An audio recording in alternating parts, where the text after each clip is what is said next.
Hello friends, welcome to SRV family. ನಾನಿವತ್ತು ಈ ವಿಡಿಯೋದಲ್ಲಿ ನಿಮಗೆ ಶಾಲ್ಯನ ಯಾವ ರೀತಿ ಮಾಡೋದು ಅನ್ನೋದನ್ನು ತೋರಿಸ್ತಾ ಇದ್ದೀನಿ. ಇನ್ನೇನು ಲಕ್ಷ್ಮೀ ಪೂಜೆ ಬಂತು, ದೀಪಾವಳಿ ಹಬ್ಬ ಬಂತು. ಲಕ್ಷ್ಮೀ ಪೂಜೆಗೆ ತುಂಬ ಶ್ರೇಷ್ಠವಾದ ವಿಶೇಷವಾದ ಶಾಲ್ಯನ ಯಾವ ರೀತಿ ಮಾಡೋದು ಅನ್ನೋದನ್ನು ನಾನು ನಿಮಗೆ ತೋರಿಸ್ಕೊಡ್ತಾ ಇದ್ದೀನಿ. ಅದಕ್ಕೂ ಮೊದಲು ಯಾರೆಲ್ಲ ನಮ್ಮ ಚಾನಲ್ಗೆ ಸಬ್ಸ್ಕ್ರೈಬ್ ಆಗಿಲ್ವೋ ಅವರು ಈ ಕೂಡಲೇ ಸಬ್ಸ್ಕ್ರೈಬ್ ಆಗಿ ಹಾಗೂ ಪಕ್ಕದಲ್ಲಿರುವಂತಹ ಬೆಲ್ ಐಕಾನನ್ನು ಕ್ಲಿಕ್ ಮಾಡಿ. ಬನ್ನಿ ಫ್ರೆಂಡ್ಸ್, ವಿಡಿಯೋನ ಶುರು ಮಾಡೋಣ.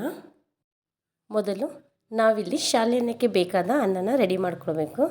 ಸೊ ಅದಕ್ಕೋಸ್ಕರ 2 ಕಪ್ಪು ಅಕ್ಕಿ ತಗೊಂಡು ಅದನ್ನು 2ರಿಂದ 3 ಬಾರಿ ನೀಟಾಗಿ ವಾಶ್ ಮಾಡ್ಕೊಳ್ಬೇಕು. ಈ ರೀತಿ ಕೈಯಲ್ಲಿ ನೀಟಾಗಿ ವಾಶ್ ಮಾಡ್ಕೊಳ್ಳಿ.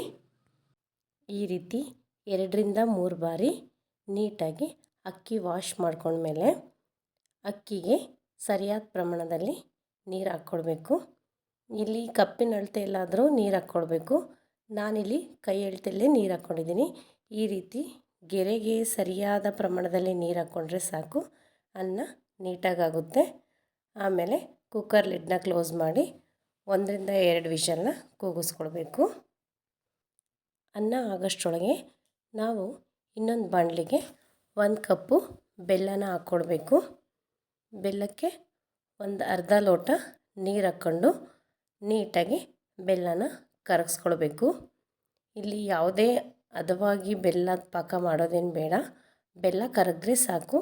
ಬೆಲ್ಲ ಕರಗಿದ ನಂತರ ಈ ರೀತಿ ಒಂದು ಜಾಲರಿಯಲ್ಲಿ ನೀಟಾಗಿ ಬೆಲ್ಲದ ಪಾಕನ ಶೋಧಿಸ್ಕೊಬೇಕು. ಯಾಕಂದರೆ ಅದರಲ್ಲಿ ತುಂಬ ಗಲೀಜಿರುತ್ತೆ. ಸೊ ಅದಕ್ಕೋಸ್ಕರ ಈ ರೀತಿ ನೀಟಾಗಿ ಶೋಧಿಸ್ಕೊಳ್ಳೋದ್ರಿಂದ ಬೆಲ್ಲದ ಪಾಕ ಕ್ಲೀನಾಗಿರುತ್ತೆ. ಶೋಧಿಸಿದ ಬೆಲ್ಲದ ಪಾಕನ ಅದೇ ಬಾಣಲಿಗೆ ಅಥವಾ ನಿಮ್ಗೆ ಬೇರೆ ಬಾಣಲಿ ಬೇಕಾದರೆ ಬೇರೆ ಬಾಣಲಿಗೆ ಟ್ರಾನ್ಸ್ಫರ್ ಮಾಡಿಕೊಂಡು ಅದನ್ನು ಚೆನ್ನಾಗಿ ಕುದಿಸ್ಕೊಳ್ಬೇಕು. ನಂತರ ಅದಕ್ಕೆ 1 ಕಪ್ಪು ಹಸಿ ಕಾಯಿ ತುರಿನ ಹಾಕ್ಕೊಂಡು ನೀಟಾಗಿ ಮಿಕ್ಸ್ ಮಾಡ್ಕೊಳ್ಬೇಕು. ಹಸಿ ಕಾಯಿ ತುರಿ ಹಾಕೋದ್ರಿಂದ ಇಲ್ಲಿ ಶಾಲ್ಯನ ತುಂಬ ಟೇಸ್ಟಿಯಾಗಿರುತ್ತೆ. ಮೊದಲೇ ನಾವು ಅನ್ನನ ಪ್ರಿಪೇರ್ ಮಾಡ್ಕೊಂಡಿದ್ವಿ. ಆ ಅನ್ನನ ಈಗ ಈ ಬೆಲ್ಲದ ಪಾಕಕ್ಕೆ ಸೇರಿಸ್ಕೊಳ್ಬೇಕು.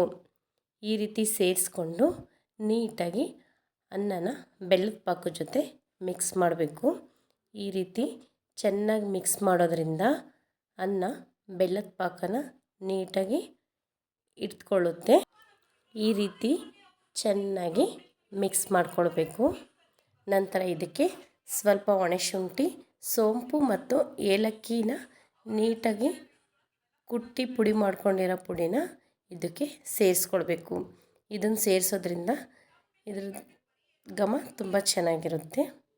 ನಂತರ ಇನ್ನೊಂದು ಬಾಣಲಿಗೆ 2ರಿಂದ 3 ಸ್ಪೂನ್ ತುಪ್ಪ ಹಾಕ್ಕೊಂಡು ನಿಮಗೆ ಬೇಕಾದಂತಹ ಡ್ರೈ ಫ್ರೂಟ್ಸ್ನ ಇದರಲ್ಲಿ ಫ್ರೈ ಮಾಡ್ಕೊಬೇಕು.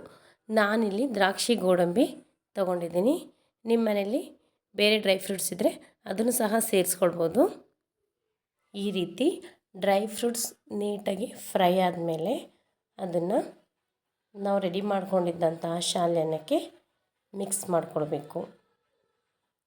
ಈ ರೀತಿ ಎಲ್ಲ ಸೇರಿಸ್ಕೊಂಡು ಚೆನ್ನಾಗಿ ಮಿಕ್ಸ್ ಮಾಡಿ ಕಮ್ಮಿ ಉರಿನಲ್ಲಿ ಹಾಗೆ ಸ್ವಲ್ಪ ಹೊತ್ತು ಬೇಯಿಸ್ಕೊಂಡ್ರೆ ಶಾಲ್ಯನ ರೆಡಿಯಾಗುತ್ತೆ. ನೋಡಿ ಎಷ್ಟು ಚೆನ್ನಾಗಾಗಿದೆ ಅಂತ. ತಿನ್ನೋದಕ್ಕೂ ತುಂಬ ಟೇಸ್ಟಿಯಾಗಿರುತ್ತೆ. ಇದನ್ನು ಎಲ್ಲರೂ ಇಷ್ಟಪಟ್ಟು ಸಹ ತಿಂತಾರೆ. ದೇವರ ನೈವೇದ್ಯಕ್ಕೂ ತುಂಬ ಶ್ರೇಷ್ಠವಾಗಿರುತ್ತೆ. ಯಾರಿಗೆಲ್ಲ ನಮ್ಮ ಈ ವಿಡಿಯೋ ಇಷ್ಟ ಆಗಿದೆಯೋ ಅವರು ಈ ಕೂಡಲೇ ಒಂದು ಲೈಕ್ ಮಾಡಿ, ಕಮೆಂಟ್ ಮಾಡಿ. ಹೆಚ್ಚಿನ ವಿಡಿಯೋಗೋಸ್ಕರ ನಮ್ಮ ಚಾನಲ್ನ ಸಪೋರ್ಟ್ ಮಾಡಿ. Thank you.